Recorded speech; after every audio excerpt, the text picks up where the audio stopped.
I aleshores jo veia tres maneres o es pot acompanyar de diferents maneres. Una primera, oferir amistat. Aleshores, això tenia empatia, comprensió, capacitat d'escolta, paciència, constància, esperar.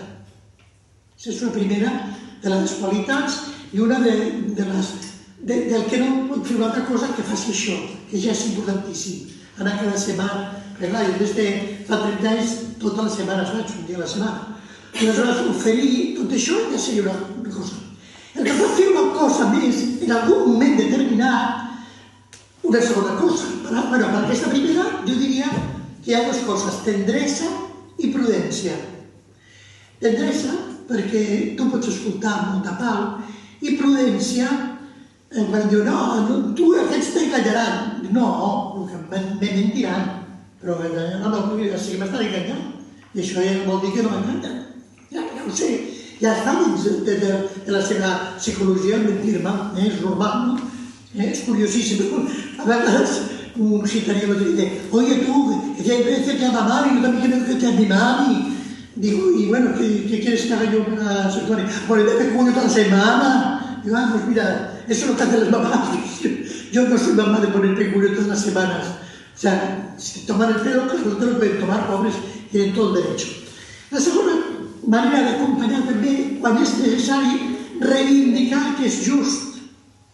De la manera desadient, acudint a qui pot dir-te, doncs mira, passa això o l'altre, conèixer les seves necessitats.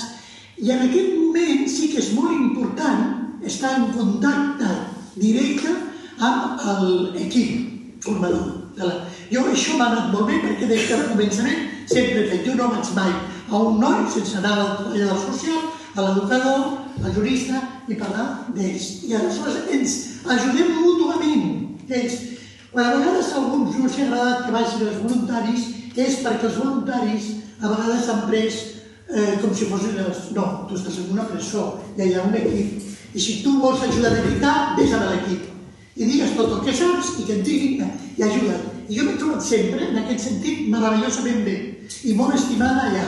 Però perquè mai donat... Si jo recordo un noi, moltes vegades sí que he fet coses d'aquestes, però sempre amb el director o amb el subdirector. Un noi que jo veia que estava així i xocava amb el... Y digo, dice, es que ya me llevaron a oculistas que yo tengo mucha valoración, pero no sé, hacía 5 meses que estoy así, no me han puesto los carros. Bueno, la mancha del director y le dice, mira, antes que le doy a los ojos, que no lo puedo dic, sí, em mancharà un òptic que he tingut un negoci, que és òptic. I li vaig aconseguir les ulleres, perquè aquest noi va sense ulleres, tenia 30 i pico i 20 i pico, una realitat. Bueno, perquè clar, jo després d'això me'n vaig al director, aquí té les ulleres. Bueno, portes un paper i dones-les al funcionari d'allà. El que no pot ser és fer el que et dona la gana, és una persona. Però si tu has de reivindicar, pots reivindicar també. Recordo molt bé, no aquesta persona, una altra, que un dia un funcionari, igual que podem fer tots coses totalment fetes, va humiliar molt a un que era homosexual i li va humiliar molt. I fins i tot va agafar el monedero que tenia. Qui és aquesta dona? I jo, la meva mare, si la teva mare, la va agafar al terra i la va deixar. Jo amb això vaig dir, això és impossible. Em vaig directament al director i explicar que havia passat això. Això és una bestiesa. Prefereixo que li doni una patada que no que li fer el que més estima una persona. Això també en algun moment s'ha de fer, reivindicar. Però aquí, amb les dues qualitats que jo veig per aquesta segona part, és justícia i humilitat. I humilitat. És molt important, la humilitat de dir, jo no ho sé tot. Pregunta primera, què ha passat amb aquest noi? Que et explica una cosa, però jo què sé si és veritat. Parla amb el jurista, a veure què hi ha. I la tercera, que per mi és la que més m'agrada, però no tothom, que és la rehabilitació i la reinserció. Que per això s'ha de posar un d'acord amb els altres i aquest noi convé que faci aquest curset, però no vol de cap manera. Per què no podem dir jo ara per què no vol aquest noi això? Perquè la rehabilitació i la reinserció ocupa tot això. I després, clar, això es fa definitivament quan surten. La rehabilitació, en realitat, quan surten. Per què? Perquè a la presó hi ha un horari, hi ha unes normes i estan encasillats en aquelles normes. Lo difícil és després quan surten. Per això per mi els que jo veig que tenen una manera per poder sortir-se bé, o sigui els preferits entre cometes, que veus que hi ha, que pots treure d'aquella persona, sempre faig el possible perquè entrin en Ítaca. I en Ítaca tenim... Cada vegada surten les coses malament. Mira, com a meva anècdota que ho entendreu molt bé tots vosaltres, els que no heu començat no ho sé, però els que ja fa temps, fa poc tenim un noi que jo me l'estimava moltíssim, d'aquells que no té ningú. Era un noi que havia estat abandonat 3 vegades, segons deia ell, perquè primer l'havia deixat la seva mare, perquè era drogada i... Després la seva àvia, que no podia amb ell, el van adoptar, ara va arribar a l'adolescència, no podia més, i el van tornar a la Generalitat. I aquest noi tenia un ressentiment, una ràbia. Jo em vaig estimar molt, vaig estar 5 anys fent un seguiment, vaig aconseguir que vingués a Ítaca, i jo, com aquest noi no tenia ningú, i això sí, quan faig de veritat un acompanyament, no té ningú, el temps que no podia treballar perquè era terrible i estava el mòdul 1, aleshores jo, el mòdul 5, que estava també xapat, doncs jo li posava sempre, li posava cada setmana, normalment 10-15 euros. És uns diners que tinc de conferències i de coses així, que ja tinc permís dels meus superiors per fer-los arribar tot això. I poso, aquests que no tenen res, un peculi. I jo li posava sempre.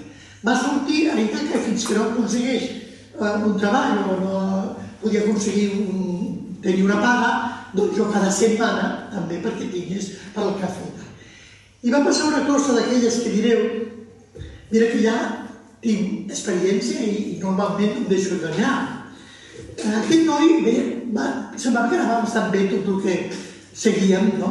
I un dia jo no tenia aquella setmana diners i li vaig dir, ai, ho sento moltíssim, aquesta setmana només he pogut donar 10 euros, no et preocupis, no et preocupis.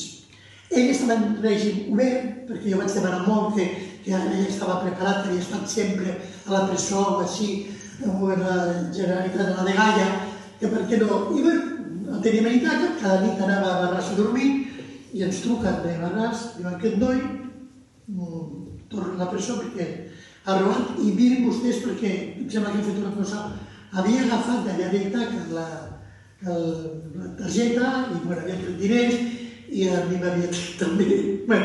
El cas és que quan el dia següent la va portar una altra vegada a règim tancat, al segon grau, i aleshores vam recollir les coses de la seva habitació i tenia l'habitació 3.000 euros.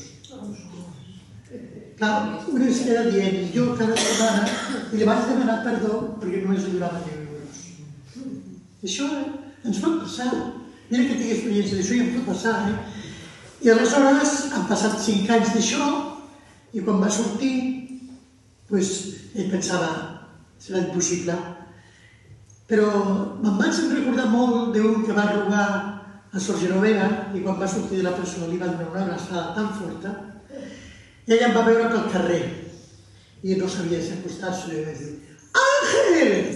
Li vaig donar una abraçada i dic, però no em demanes mai a la vida ni un cèntim, però jo sé sempre la teva mare, però una mare que no et donarà ni un cèntim. I el va començar a dir, perdona, sí, i després li vaig ajudar, no li donat mai un cèntim, però li vaig ajudar que anés a un lloc i tal. Això pot passar, és el normal, i les coses hauran passat d'aquestes. Bueno, què passa? I aleshores, què les qualitats d'aquesta tercera manera d'acompanyar al lloc, que tingui un lloc a la societat? Aquest noi després d'això està bastant millor, perquè ha quedat per haver recollit, ara ja he sortit una altra vegada tercer grau, jo no l'he portat a Ítaca, ara som els mercenaris, i les dues qualitats d'aquesta tercera manera per mi són paciència i constància. Paciència. Una paciència infinita, com la que té Déu. I una constància perquè, potser, a mi també m'ha ensenyat anys, Sor Genoveva deia moltes vegades, jo que sé quina serà l'última vegada. Jo que sé. I aleshores, aquestes 3 formes d'acompanyament requereixen això, unes actituds, unes aptituds i unes actituds. I jo, la veritat, en els anys que he estat, això m'ha acompanyat i he pogut fer aquest resum que ha sortit de l'experiència dels anys. Aquestes 3 maneres a mi m'han ajudat moltíssim. I vaig començar oferint la primera, perquè sí, m'han ajudat, després fins i tot vaig tenir tallers, vaig reivindicar en algun moment, però la que més m'agrada és fer el possible perquè tinguin una reinserció a la societat. Bé, explicaré moltes més coses, però aquestes. I vull acabar amb una cosa molt... Quan tu estàs en aquest tipus de... Ja sabeu que jo escric molts articles de la presó, perquè la presó ha après moltíssimes coses i molt belles.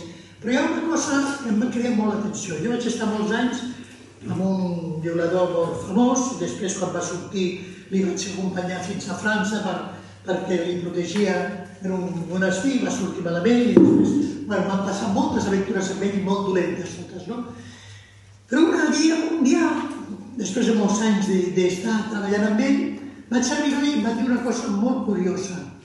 Em va dir, hoy me he dado cuenta de que el delito, tengo que pagar por el delito es terrible, pero me he dado cuenta de que la culpa Dios me la puede perdonar. Jo em vaig quedar bocabadada perquè és arribar a lo que és la diferència entre el delicte i la culpa. La gent confon molt delicte amb culpa. Hi ha gent que té molta culpa i no està a la presó perquè no hi ha un delicte o no li han agafat en un delicte que estigui tipificat. I quanta gent, i nosaltres coneixem uns quants, que tenen delicte tipificat inventat i no tenen culpa. Sí o no? Claríssim. I ell se'n va dir, per què t'has adonat d'això? Com està diferenciar culpa de delicte? Diu, perquè mira, el jurista i l'advocat sempre em parlen del delicte. I tu mai m'has parlat del delicte. Si no m'has parlat de reconciliar-te, de pensar de la dona d'una altra manera, i això és la culpa, no el delicte. Em van donar una lliçó meravellosa, perquè no sempre tots els que estan allà, jo ara mateix segueixo amb el vaig trobar el fill de la meva ànima, i gràcies a Déu m'ha aconseguit que tingui passaport, un noi d'aquests que va morir la seva mare al parc, no tenia ningú més, una àvia li va això, i als 11 anys a venir, es va estar a la degalla, quan va sortir de menor no acompanyat, que no m'agrada dir vera, sinó menor no acompanyat, doncs va estar al carrer i va fer el que va voler, i després als 18 anys ens traseu, com que la llei d'estrangeria és una bogeria, perquè poden sortir als 18 anys amb permís de residència però no tenen permís de treball. Un any així al carrer, i això són els que nosaltres tenim a Santana així. I els que de l'any passat, els que teníem a Santana així, hi ha 45 que estan a la presó de Quatre Camins de joves. Clar, què podem fer? És tremend. No, bueno, estan millor allí que estaven al carrer, ho sé, almenys. Però costa més a l'estat, així que si tinguéssim un centre o si tinguéssim, perquè no ens han sortit treballs que no els hem pogut donar perquè no tenen permís de treball. I aquest noi, un dia, un funcionari que ho coneixia molt, em va dir, i acaba d'arribar un dels joves, això fa 6 anys, que és un noi que està molt amargat i que es vol morir. El rostro a ell, que és un noi guapíssim, alt, jove, y le digo, oye, me han dicho que tú te quieres morir. Sí. No, tienes que... Ya verás, cuando salgas, yo no quiero salir. Y aleshores em vaig veure així i em va dir una frase que no s'oblidarà mai. Em va dir, no, total, si salgo a mí nadie me espera. Y si me muero, nadie me va a llorar. Le vaig fer una abraçada y le vaig dir, pues mira, yo te lloraría. Y seguramente, con el tiempo, yo también te esperaré cuando salgas. ¿Tú por qué? Digo, porque voy a pedirte que si quieres ser que seamos amigos, ¿sí? Y tú vendrás todas las semanas. ¿De verdad? Sí. Bueno, va quedar així. El dia següent estava al final del pati, del mòdul, mirava si el que era d'aquesta. Que vaig entrar i em vaig dirigir directament a ell, abans d'ara Magnes. I ja està bé. 2 dies, 3, 4, que quasi no em deia res. I ve Nadal, y aleshores un día me diuen, ya verás, te tienen una sorpresa hoy. Tu amigo tiene una sorpresa. Y arriba un regalo, se me abraça y em diu, Vicky, me has devuelto las ganas de vivir. Y te voy a hacer este regalo porque es la primera vez en mi vida que regalo algo. Jo, des d'aleshores és el meu fill estimat, me l'estimo moltíssim. I ara ja això fa 6 anys, ara ja sortirà, i vindrà i tal, clar. I aquest, bueno, la veritat és que tots els funcionaris i tots em diuen que és un sol de noi, de tant en tant fa de les seves també. L'altre dia, fa uns mesos li van agafar un mòbil y dice, eso no sé para que me lo cojan, porque lo que yo quería saber cómo era eso de un móvil. Y yo he visto, ahora cuando salta tener un móvil, bueno, va a tener un día de casting y ya está. Pero y a las horas, arribar allí como una mena de un seguiment así, a mi m'ha fet tan feliç. I són els fills que no... Per això un dia durant una xerrada amb nens de jesuïtes de sisè, aquella meravellosa que són els adults dels nens, el sisè és l'edat d'adult del nen. És nen, però ja pot parlar de coses i entén. I jo li he explicat, i tu tens fills? Dic, no. Tu has dit no sé què d'un fill? No, no són fills, però no. Jo me l'estimo com un fill, però no són fills. Jo som monja, i les monges no tenim fills. I aleshores aixeca la mà un, també de sisè, i dic, ara ja ho entenc. Tu no has tingut fills en el ventre, però els has tingut en el cor. Aquesta és la meva tasca, que tinguis el cor.